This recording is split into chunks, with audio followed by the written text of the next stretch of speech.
C'est beau. Salut! Fait que j'étais supposé le faire samedi, finalement, on s'est dit, bon, on est en congé dimanche. Forcé. On est en congé néanmoins. Épisode numéro 2, les recettes de gamers du Gryffondor. Je pense que vous m'en avez parlé toute la semaine pour que j'en fasse un autre. Mais ok, c'est pourquoi pas. Fait que aujourd'hui, j'ai décidé de me couler un petit verre d'acide de pomme.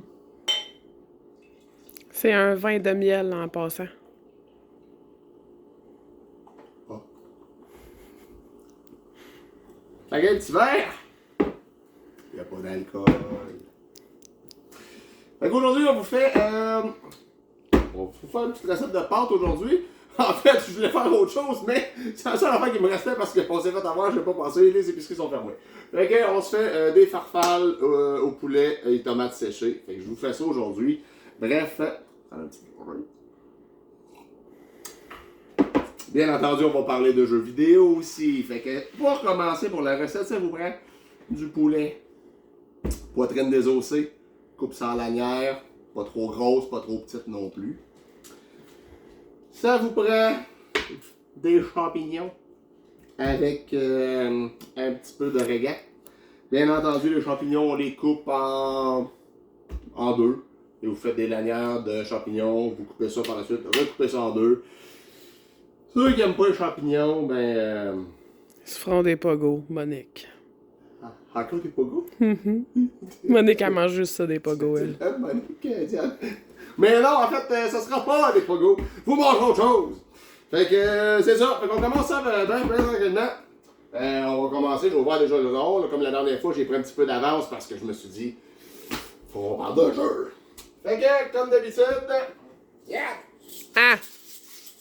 On la femme. C'est très bon. Merci. On n'oublie pas de mettre du sel dans l'eau. Bien important quand on fait cuire des pâtes. Exactement. On met beaucoup d'eau. Et du sel. Prends du sel. Par la suite, extra virgin olive oil. Arrêtez de faire vos radins, là. C'est ça que ça prend. Ah, mais dans le fond de ta poêle, par le rond à ail, même affaire, on attend un petit peu que l'huile chauffe. Bien entendu, ça vous prend des farfales. Ça vous prend du pesto tomate séchée. Puis ça vous prend de la crème. On va rajouter un peu de lait aussi. Mais, on reviendra tantôt. Des épices italiennes. Je vous reviens avec ça tantôt. Donc on va laisser ça un petit peu bouillir, le temps que ça se fasse. Je commence tranquillement avec mon premier jeu. Bien entendu, je vais avec des jeux que j'ai joués autant dernièrement que jadis et que je refais à chaque année. Fait que c'est aujourd'hui, c'est sûr que j'ai beaucoup de new gen. Parce que je trouve que la new gen aujourd'hui nous offre beaucoup de jeux 2D. Tu sais, on a autant de style 16 bits, 32 bits, name it, là, on a fait des hits, là, mais bon. Je commence avec un jeu qui m'a flashé, là, un bon 2-3 ans déjà, là, je pense que ça sort en 2015 de mémoire, là, ouais, whatever. Bastion. J'ai donc bien aimé ce petit jeu-là. C'était vraiment très très cool. C'est un action RPG. Vous jouez, dans le fond, vous incarnez Bastion. Là, c'est pas le nom du personnage, là, c'est le nom de la place. Là. Dans le fond, vous êtes dans un monde techniquement post-apocalyptique qui est tout détruit. Et vous avez votre personnage avec un survivant. Et il faut faire les tableaux pour, dans le fond, recréer le monde dans lequel vous vivez. Parce que il appelle ça dans le jeu de Calamity, c'est ce qui a détruit le monde. Fait que dans le fond, vous partez avec votre personnage, avec son marteau. C'est un peu style, comme je dis, action adventure, là, à la hack and slash un peu. Vous avez quand même un petit arsenal d'armes que vous pouvez choisir, vous en débarrez. Vous avez plein de petites side quests un peu à faire, là, de skills avec vos armes pour débarrer. Plus de trucs, donc vous upgradez vos weapons, désolé pour l'anglicisme, vous upgradez vos armes, vous upgradez votre barre de vie, etc. Là, c'est vraiment là, c'est très de base. c'est un super de beau jeu coloré. Les tableaux, quand vous les faites, se dénouent devant vous. En fait, le stage n'est même pas fait. Vous avancez, vous voyez les tuiles, les tales s'étaler, le dessin qui se dessine au fur et à mesure que vous avancez. Vous avez en même temps un narrateur qui vous dit vos faits et gestes. Ça, j'ai capoté quand j'ai vu ça. Je trouvais ça super cool. Votre personnage, en fait, il l'appelle le Kid. Puis, le narrateur, ben c'est ça, il raconte l'histoire du Kid qui, quand il fait les stages, que vous frappez un ennemi, vous l'entendez narrater le coup que vous avez donné, quand vous mangez les coups, même affaire, il interagit tout au long de l'histoire que vous faites. Allez voir le gameplay de ça, c'était pas si facile que ça à platiner. Les gens qui me connaissent savent que je platine tous mes jeux là, à 100%, puis même si j'ai pas de trophée, je le fais à 100% pareil parce que je suis un freak de même. Mais c'était pas facile, là. Il y a des challenges que vous devez faire, là, battre des waves d'ennemis. Des waves, en fait, c'est des ennemis en rafale. Là. Vous avez peut-être, mettons, une trentaine de vagues d'ennemis, à combattre, mais il faut les faire sans mourir tout le temps, avec les armes qu'ils vous proposent. Donc, pour vrai, j'ai adoré ça. C'est pas juste super long, là. J'ai dû le platiner peut-être en une vingtaine d'heures, 20-25 heures gros max, mais il y a un New Game Plus aussi qui se rajoute. Donc ça donne une autre dimension. Fait que ça, c'est quand même cool. Bastion, allez voir ça. C'était magnifique comme jeu, j'adorais ça. Mon huile doit chauffer. On prend les champignons.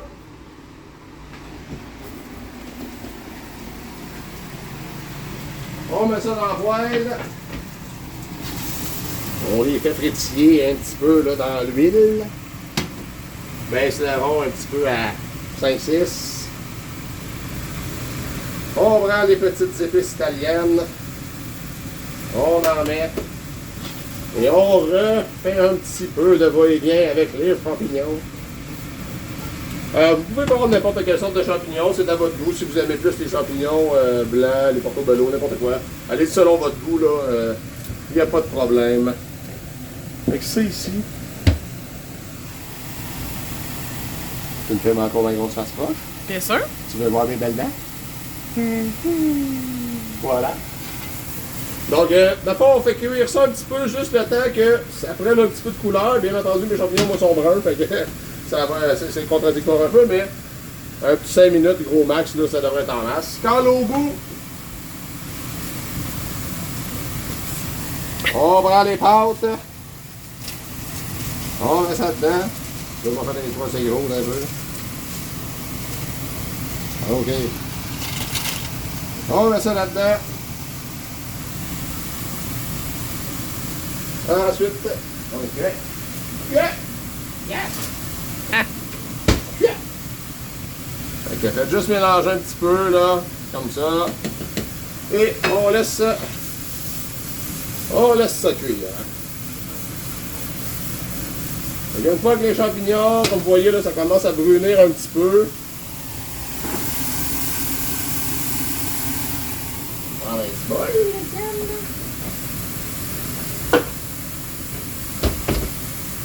Dans le fond, une fois que c'est comme ça, on va les retirer. On va les mettre dans le bol, juste temporairement, bien sûr.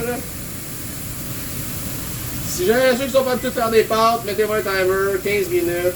Ça va vous donner une idée d'à peu près la proximité que ça prend pour faire cuire vos pâtes. Bien entendu, on peut y goûter. Si ça doit pas de brûler, ben...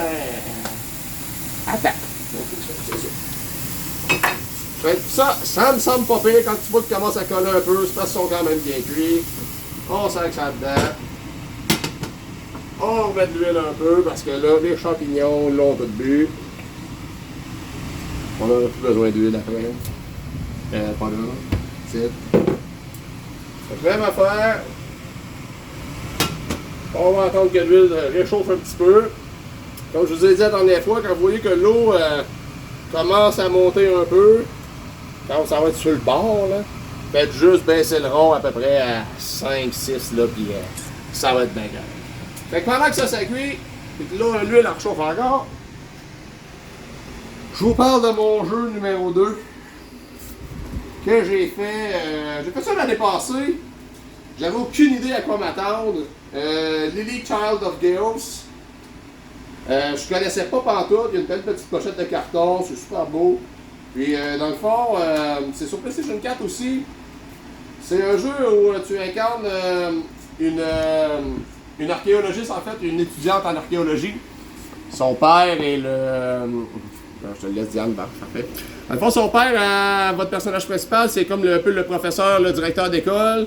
Il t'envoie sur une île pour faire de l'archéologie, découvrir des plantes, des trucs du genre. Quand tu arrives sur l'île, tu te rends compte qu'il y a deux sortes d'habitants. Les habitants, en fait, c'est comme tous des pantins de bois un peu, qui vivent dans un village. Et soudainement, ben, tu te rends compte que un curse, une malédiction, elle voit les termes français, là. Je joue pas en français à mes jeux, hein? Fait que c'est ça. Fait que dans le fond, c'est ça, vous vous rendez compte qu'il y a mystérieusement une malédiction sur l'île. Très très simple, c'est vraiment pas difficile. C'est pas un jeu où tu combats des créatures, mais ce que tu fais, c'est que tu as besoin, dans le fond, de récupérer les plantes, et plus que tu en récupères, plus qu'elles te donnent une meilleure note à la fin de ton examen. Donc, dans le fond, tu as, je ne sais même plus combien, mais les gens qui ont créé les créatures qui ont créé la malédiction ont des plantes qui leur poussent dessus. Donc, c'est pas des tableaux, c'est comme un petit genre de petit monde ouvert un peu. Tu te promènes dans les places, puis ça ne déborde pas, non? Tu te promènes dans les places, et ce que tu as à faire, c'est qu'il faut que tu grimpes et tu attrapes les créatures en leur courant après, en leur tendant des pièges un peu. Il faut que tu leur sautes dessus. Quand tu es sur les créatures, il y a des plantes qu'il faut que tu récupères. C'est comme un jeu de rythme. Il faut que tu appuies sur les bonnes touches. Si tu pognes les bombes, tu exploses, tu tombes en bas. Si tu pognes les bonnes plantes, ça te donne plus de points. Donc, il faut que tu réussisses à ramasser toutes les plantes du jeu sur toutes les créatures possibles. Bien entendu, il y a des créatures qui ne peuvent pas être atteintes si tu n'attrapes pas leurs antécédents. Donc, plus que tu en captures, ça débarre le jeu un petit peu plus à chaque fois. Et en plus que ça fait, ben tu peux, pour finir le jeu, en fait, tu as 3 étoiles pour chaque monstre, etc., que tu peux pogner. Donc, essayez ça. Lily Child of Chaos, c'est super bien, ça se contrôle bien, ça se coule bien. Même chose, c'est pas un jeu extrêmement long, je l'ai platiné en peut-être une quinzaine d'heures aussi. Mais c'était super beau, j'adorais ça, c'était très relax comme jeu. Donc essayez ça, Lily, Child of Chaos. Je te donne ça, Diane, il faudra y mettre le poulet. Fait que maintenant que l'huile a chauffé, on prend le poulet, puis on le met dans la poêle. Voilà.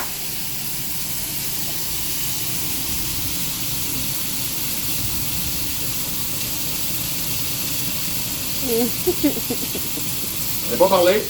C'est vrai bon. Merci. Donc, baissez votre rond à 4 à peu près. C'est normal que ça fasse la boucane, c'est l'huile, puis le poulet. On fait sauter ça un peu. Moi, je suis un maniaque de sauce Worcestershire dans la vie. La sauce quoi? Attends, on dirait les moustaches. Worcestershire. La sauce Worcestershire. Essayez de le prononcer, vous allez voir, vous allez regarder vous autres. Fait que, on mélange ça un petit peu. Encore une fois, avec l'huile, la sauce, ça va lui donner un petit goût d'ail un peu, là. Fait que ça ici, les deux ont donné une petite shot. Généralement, tes pâtes ne devraient pas coller.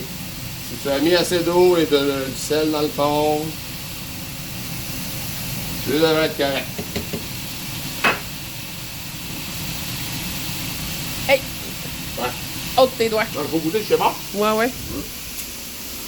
Donc, on laisse cuire le poulet un petit peu. L'orignal pour après. Ça comme ça. Donc, mon prochain. Ah non! Je l'ai tombé aimé d'amour, ce jeu-là. À l'aide.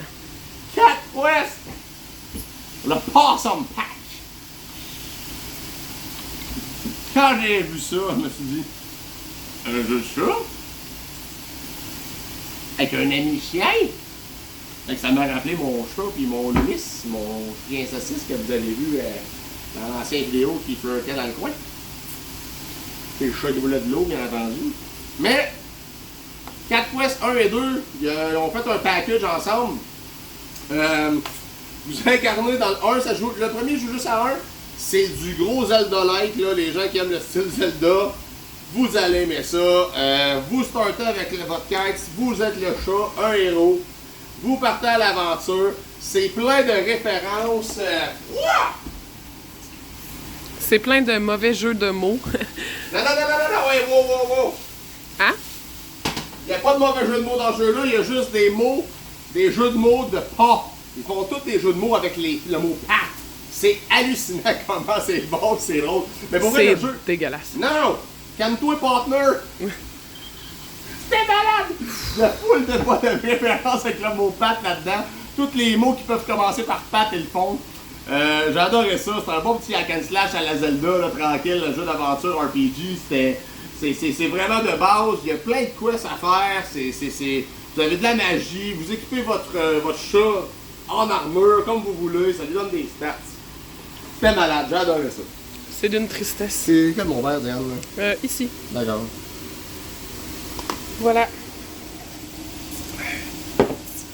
Le Possum Pack. Ouais, le Possum Pack. Calme-toi. Hey! Les gens magasinent aux images. Ils ont YouTube! Non. Ben oui. Voilà. Puis le 2, en fait, quand on finissait le premier, le 2 est la suite directe, ça se passe quelques temps après. Et dans le 2, mais lui, c'est encore plus cool parce que vous pouvez jouer en mode coop.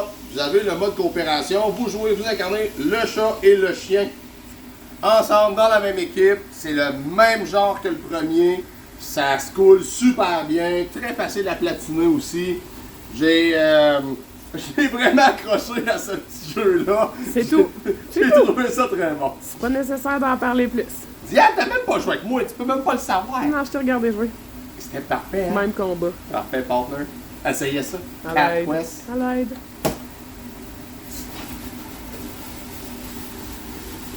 Je pense qu'on va faire un concours. Viens filmer Dan.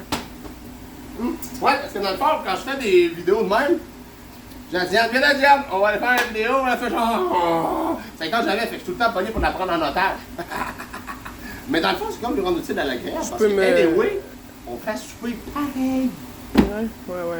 Si tu pris une salade de choux du Saint-Hubert qui était faite il y a 3 jours parce que t'avais faim, tu vois bien que ça change rien. Ça, c'est très mauvais argument. Hein? Une chance qu'il est meilleur vendeur que ça, là, négociateur, parce qu'il n'y aurait pas de vidéo. Ton poulet est pas en train de coller. Il est pas en train de coller, mon poulet, j'ai pincé le rond. Fait que là, quand le poulet, lui, ben, il va cuire par tout seul, là. Par tout seul, oui. Il va cuire par lui-même. De la misère avec tes anglicismes, laisse faire ton français.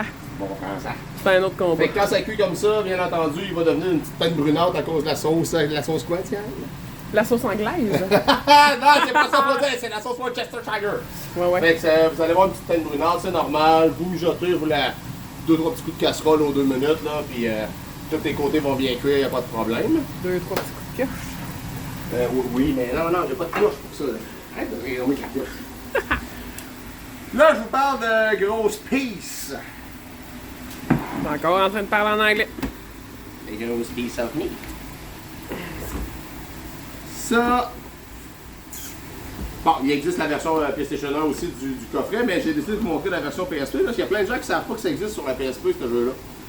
Lunar, c'est un jeu qui date des années 90. Ça avait sorti sur la Sega CD. CD Saturn? CD, ouais, Sega CD. Puis, la première fois que je l'ai joué, moi par exemple, c'était sur la PlayStation 1.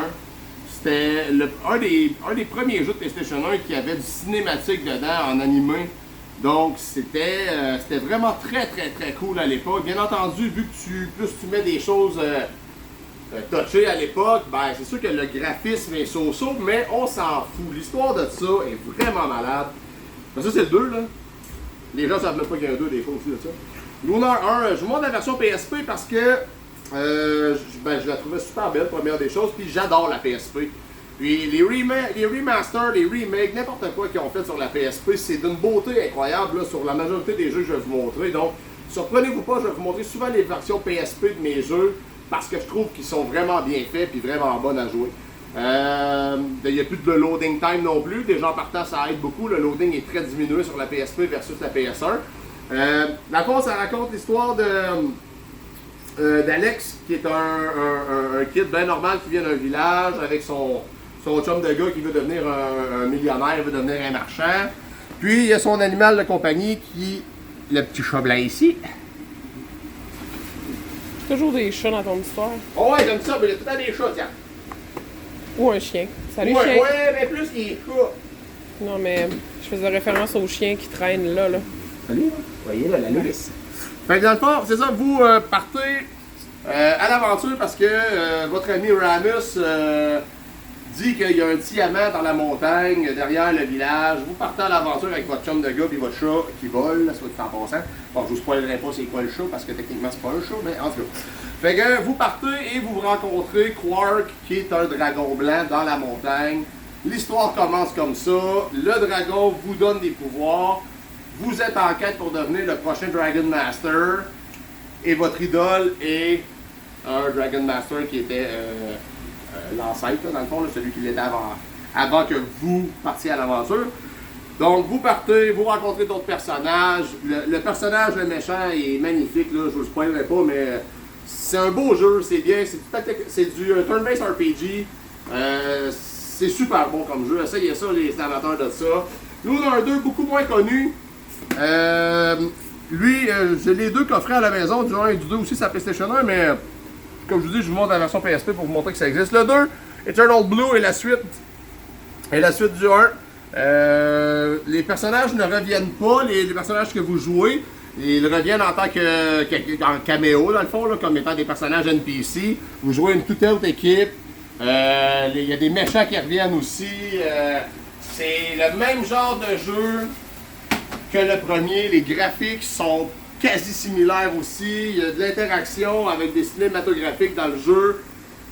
Lunar, c'est le Silver Star Story que ça s'appelait dans le fond sur la PlayStation 1. Maintenant ils l'ont changé pour Silver Star Harmony. Mais Lunar 2 Eternal Blue aussi, ça existe. Essayez ça, ces jeux-là.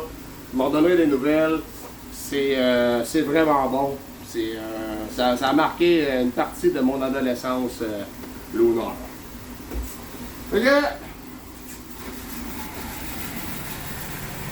Le poulet est prêt. Donc,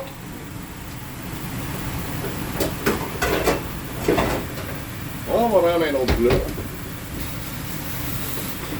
J'ai acheté full de beaux plats. Ouais, ben moi je prends des plats de plastique parce que je suis un old school guy. Non, parce que tu t'en calisses. Donc ça te pas. Merci. C'est quoi ton langage?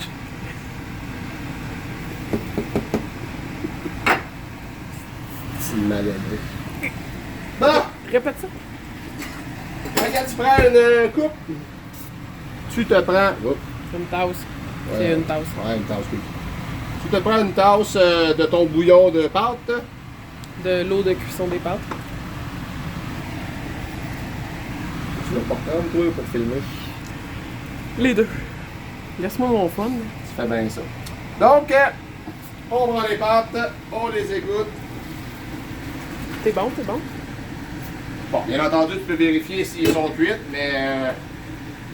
Le timer ne ment jamais. Non, puis juste à l'œil aussi, je le vois. Fait que ça ici, on prend les pâtes, on les met dans la poêlonne, ça va bouillir un petit peu, on rajoute la crème. Ouais, on peut fermer le rond, tiens, excuse. Tu rajoutes la crème comme ça, on rajoute les champignons. Fais-le-toi les mains, y'a pas de problème. On rajoute l'origan.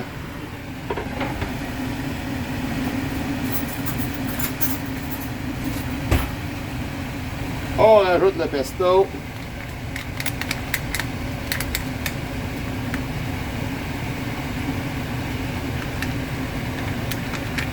Comme ça. Voilà. Après ça, on mélange le tout un petit peu. Tu peux mettre ça à l'eau, là, vraiment bas. C'est juste qu'on veut créer une sauce là, pour la faire épaissir un petit peu, donc ça lui prend un peu de chaleur. On mélange ça comme ça. On rajoute l'eau de cuisson. On remélange un peu. Mais pourquoi l'eau de cuisson? Parce que l'eau de cuisson va faire en sorte que rien ne va coller première des choses. Puis ton eau, ben, c'est fait en sorte que tes pâtes ne viennent pas secs. Fait que tu vas toujours avoir le liquide nécessaire pour que tes pâtes soient toujours le plus crémeux possible, mélangé avec la crème. Puis en plus, ben, ton eau est salée un peu parce qu'on a mis de l'eau dans notre... on a mis du sel dans notre eau au début. Voilà. Donc... D'accord. Fait que comme vous voyez, là, quand on les regarde, les pâtes sont pas secs, c'est crémeux. Donc, on fait ça comme ça. Tu fermes le rond. Et là, tes pâtes sont bien mélangées, bien cuites.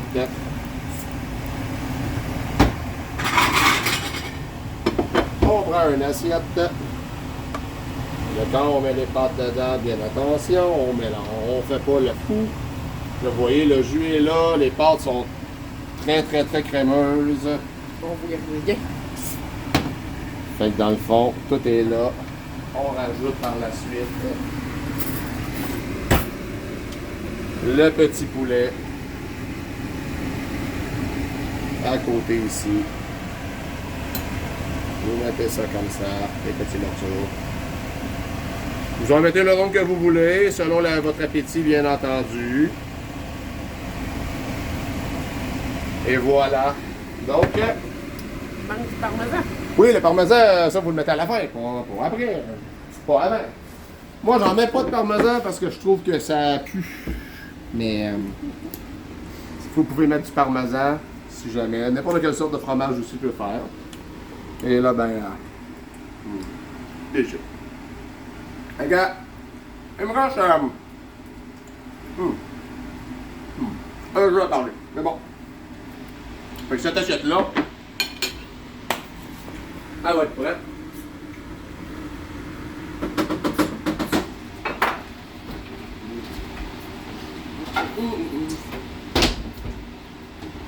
Merde.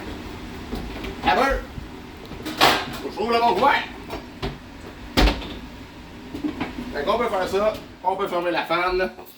Et là, ben cette assiette-là, dans le fond, vu qu'elle est déjà prête, ben, et puis qu'il me reste un jeu à parler, ben tu t'appelles la mouette. Lolo! Est-ce pas prêt? Fait qu'il met ça sur la table. Puis là, le kid de 14 ans, il est tout le temps bien content parce qu'il fait genre, des fois, c'était super bon. Puis c'est ça l'argument pour convaincre Diane de faire une vidéo à soir. Fait que ça, c'est fait. Dernier jeu qu'on va parler pour aujourd'hui. Je sais plus c'est lequel, là. Ouais, c'est... Rendu là. Oh, vous allez le reconnaître. Chrono Trigger. Ainsi que Chrono Cross. On ne peut pas aimer les jeux vidéo, les RPG, si on n'a pas joué à Chrono Cross et Chrono Trigger. Là, je vous montre la version DS au lieu de la version SNES. Je vais vous expliquer pourquoi dans quelques instants. Chrono Trigger, en fait, vous incarnez le personnage qui est Chrono. Dans le fond, c'est un dude qui se lève pas le matin. Qui se fait réveiller par sa mère à tous les matins. Puis là, ben, ça ne tente pas. Il se lève pareil pour aller au Millennial Fair, que ça s'appelle. Il part, il s'en va à la fête foraine, en fait, qui est à son village. Il rencontre une fille qui a un pendentif qui s'appelle Marl. Son ami Luca, c'est un inventeur. Elle a décidé, elle, de faire une machine qui peut te téléporter. Donc, alright, t'as besoin d'un cobaye, fait que toi, le smart, tu te dis, ok, je vais y aller, moi. Fait que t'embarques dans le téléporteur, flic-flac, let's go, merci, bonsoir, ça marche, le monde est capote. Fait que là, ben, Marl, elle se dit, hey, moi aussi, je vais essayer. Elle rentre dans le téléporteur, son pendant se met à réagir, flic-flac, elle disparaît, on sait pas où. Ça commence de même. Tu décides d'aller voir ce qui s'est passé, l'aider. Le pendentif est resté là, tu ramasses le pendentif, tu réactives la machine, tu te retrouves 400 ans dans le passé. Et l'histoire commence comme ça. C'est un jeu où c'est que tu traverses les époques. C'est mind-blowing, là. Ce jeu-là est d'une intelligence, oh mon dieu, incroyable. Akira Toriyama, créateur dessinateur de Dragon Ball, là, qui a fait les personnages de Chrono Trigger. Ce jeu-là est d'une beauté exceptionnelle. La musique, la soundtrack, c'est incroyable aussi. Soit dit en passant, Sabotage Studio, qui est une compagnie du Québec, sort le jeu Sea of Stars cette année.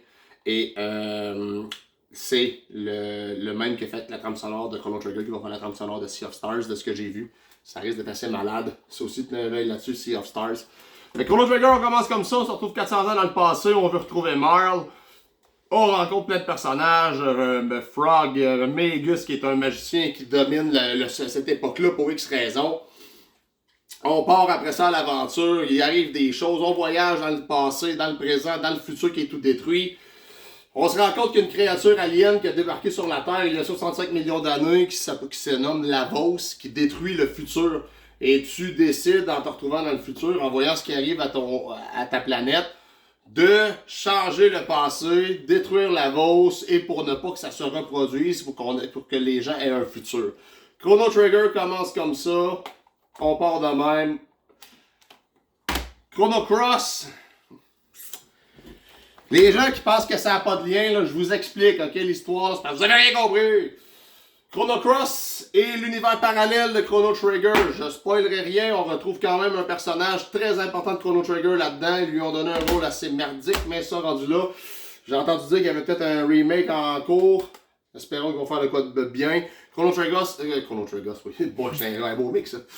Chrono Cross, ça se passe dans l'univers parallèle. C'est un univers parallèle où Lavos n'a jamais atterri sur la planète. Donc, ça indique que les reptiliens ont gagné la guerre contre les Homo sapiens. Donc, quand vous allez avancer dans le jeu, vous allez vous rendre compte, vous allez combattre des dragons, des reptiles, toutes sortes d'affaires. C'est pas pour rien.